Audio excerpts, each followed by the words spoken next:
ನಮಸ್ಕಾರ ಸ್ನೇಹಿತರೆ, ಹೇಗಿದ್ದೀರಾ? ಎಲ್ಲರೂ ಚೆನ್ನಾಗಿದ್ದೀರಾ ಅಂತ ಭಾವಿಸ್ತಾ ವೆಲ್ಕಮ್ ಟು ಮೈ ಚಾನಲ್. ಬಾಯಲ್ಲಿ ನೀರೂರಿಸುವಂಥ ಸಿಹಿ ಪ್ರಿಯರಿಗಾಗಿ ಮತ್ತೆ ಒಂದು ಅದ್ಭುತ ರೆಸಿಪಿಯೊಂದಿಗೆ ಬಂದಿದ್ದೇವೆ. ಗರಿಗರಿಯಾದ ಕೊಬ್ಬರಿ ಕರ್ಚಿಕಾಯಿ ಮಾಡೋದಂತೂ ತುಂಬ ಸುಲಭ. ಕಡಿಮೆ ಪದಾರ್ಥವನ್ನು ಬಳಸ್ಕೊಂಡು ಸಮಯನೂ ಜಾಸ್ತಿ ಬೇಕಾಗೋದಿಲ್ಲ, ಪದಾರ್ಥನೂ ಜಾಸ್ತಿ ಬೇಕಾಗೋದಿಲ್ಲ. ತುಂಬ ಕ್ವಿಕ್ಕಾಗಿ ಆಗೋವಂಥ ಕರ್ಚಿಕಾಯಿ. ಬನ್ನಿ ಹೇಗೆ ಮಾಡೋದು ಅಂತ ನೋಡ್ಕೊಂಬರೋಣ. ಮೊದಲಿಗೆ ನಾವಿಲ್ಲಿ 1 ಕಪ್ ಸಕ್ಕರೆ, ಅದೇ ಅಳತೆಯಲ್ಲಿ ಹುರಿಗಡಲೆ ಮತ್ತು ಅದೇ ಅಳತೆಯಲ್ಲಿ ತುರಿದು ತೊಗೊಂಡಿರೋಂಥ ಒಣ ಕೊಬ್ಬರಿ, ಇದು ಶುಂಠಿ ಏಲಕ್ಕಿ ಪೌಡರು, ಗಸಗಸೆನ ಹುರಿದು ತೊಗೊಂಡಿದ್ದೀವಿ, 2 ಕಪ್ಪು ಮೈದಾ ಹಿಟ್ಟು. ಮೊದಲಿಗೆ ನಾವಿಲ್ಲಿ ಮೈದಾ ಹಿಟ್ಟನ್ನು ನಾದ್ಕೊಂಡು ಸೈಡ್ ಇಟ್ಕೊಂಡ್ಬಿಡೋಣ. ಸ್ವಲ್ಪ ನೆನೆಲಿ. ನೋಡಿ, 2 ಕಪ್ ನಾವಿಲ್ಲಿ ಮೈದಾ ಹಿಟ್ಟನ್ನು ತೆಗೆದುಕೊಳ್ತಾ ಇದ್ದೀವಿ. ನೋಡಿ, 2 ಕಪ್ಪು ಮೈದಾ ಹಿಟ್ಟು. ಅದಕ್ಕೆ ಬಿಸಿ ಮಾಡಿ ಸ್ವಲ್ಪ ಎಣ್ಣೆನ ಹಾಕ್ಕೊಳ್ಳೋಣ. 2 ಸ್ಪೂನ್ ಎಣ್ಣೆ ಹಾಕ್ಕೊಂಡಿದ್ದೀವಿ. ಈ ಬಿಸಿ ಮಾಡಿ ಎಣ್ಣೆ ಹಾಕ್ಕೊಳ್ಳೋದ್ರಿಂದ ಕರ್ಚಿಕಾಯಿ ತುಂಬ ಗರಿಗರಿಯಾಗಿ ಬರುತ್ತೆ. ಆಮೇಲೆ ನಾದ್ಕೊಂಡ್ಬಿಡೋಣ. ಇವಾಗ ಸ್ವಲ್ಪ ನೀರು ಹಾಕಿ, ತುಂಬ ಗಟ್ಟಿನೂ ಬೇಡ, ತುಂಬ ಮೆತ್ತಗೂ ಸ್ವಲ್ಪ ನೆನೆಯೋದಕ್ಕೆ ಬಿಡೋಣ.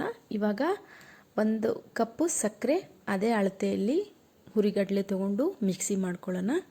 ನೋಡಿ, ಹಿಟ್ಟು ಹೀಗಿದ್ದರೆ ಸಾಕು, ತುಂಬ ತರತರಿಯಾಗೆಲ್ಲ ರುಬ್ಕೋಬೇಡಿ. ಅದಕ್ಕೆ ಹುರಿದಿಟ್ಕೊಂಡಿರ್ತೀವಲ್ವ ಗಸಗಸೆ, ಅದನ್ನು ಇಲ್ಲಿ ಹಾಕೊಂಡ್ಬಿಡೋಣ. ನೋಡಿ, 2 ಸ್ಪೂನು ಗಸಗಸೆಯನ್ನು ಹಾಕ್ಕೊಂಡಿದ್ದೀವಿ.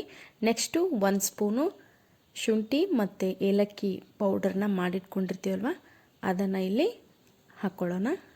ನೋಡಿ, ಇವಾಗ ತುರಿದಿಟ್ಕೊಂಡಿರ್ತಕ್ಕಂಥ ಕೊಬ್ಬರಿನೂ ಹಾಕ್ಕೊಂಡು ಚೆನ್ನಾಗಿ ಮಿಕ್ಸ್ ಮಾಡೋಣ. ಹುರಿಗಡಲೆ ಮತ್ತು ಸಕ್ಕರೆ ಹಿಟ್ಟು ಮಾಡ್ಕೊಂಡಿದ್ವಲ್ವ ಅದು, ಆಮೇಲೆ ಗಸಗಸೆ, ಶುಂಠಿ ಪೌಡರು, ಕೊಬ್ಬರಿನ ಹಾಕ್ಕೊಂಡು ಚೆನ್ನಾಗಿ ಮಿಕ್ಸ್ ಮಾಡ್ಕೊಳ್ಳೋಣ. ಇವಾಗ ನಾದಿ ಇಟ್ಟಿರ್ತಕ್ಕಂಥ ಹಿಟ್ಟನ್ನು ಸಣ್ಣ ಸಣ್ಣದಾಗಿ ಉಳ್ಳೆಗಳನ್ನ ಮಾಡಿಕೊಂಡು ಲಟ್ಟಿಸ್ಕೊಳ್ತಾ ಇದ್ದೀವಿ. ಎಲೆನ ಹಾಕ್ಕೋಬೇಕು ಮೊದಲು, ಎಲೆ ಥರ ಲಟ್ಟಿಸ್ಕೊಂಡು.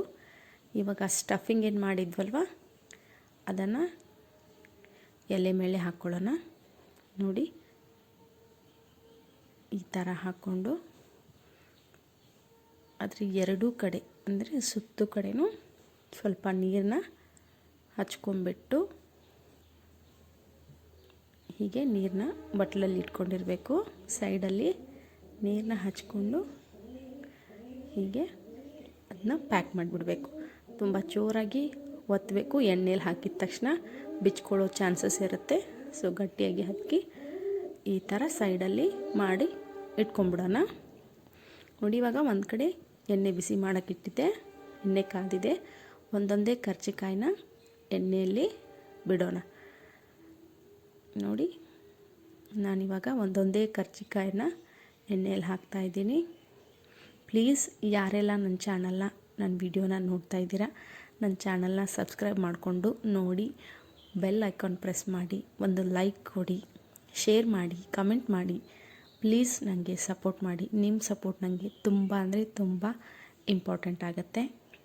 ನೋಡಿ, ನಮ್ಮ ಗರಿಗರಿಯಾದಂಥ ಕೊಬ್ಬರಿ ಕರ್ಚಿಕಾಯಿ ರೆಡಿ ಆಗ್ತಾಯಿದೆ. ನೋಡಿ, ಸ್ವಲ್ಪ ಗೋಲ್ಡನ್ ಬ್ರೌನ್ ಬರೋವರೆಗೂ ಈ ಥರ ಕರ್ಕೊಂಡು ತಗೊಂಡು. ನೋಡಿದ್ರಲ್ಲ ಹೇಗೆ ಮಾಡೋದು ಅಂತ. ತುಂಬ ಸುಲಭ ಹಾಗೂ ತಿನ್ನೋದಕ್ಕೂ ತುಂಬ ರುಚಿಯಾಗಿರುತ್ತೆ. ಕಡಿಮೆ ಸಮಯ, ಕಡಿಮೆ ಪದಾರ್ಥವನ್ನು ಬಳಸ್ಕೊಂಡು ಮಾಡಿರ್ತಕ್ಕಂಥ ಕರ್ಚಿಕಾಯಿ ಹೇಗಾಗಿದೆ ಅಂತ ಪ್ಲೀಸ್ ಕಮೆಂಟ್ ಮಾಡಿ. ಪ್ಲೀಸ್ ಸಬ್ಸ್ಕ್ರೈಬ್ ಮಾಡಿ. Thanks for watching.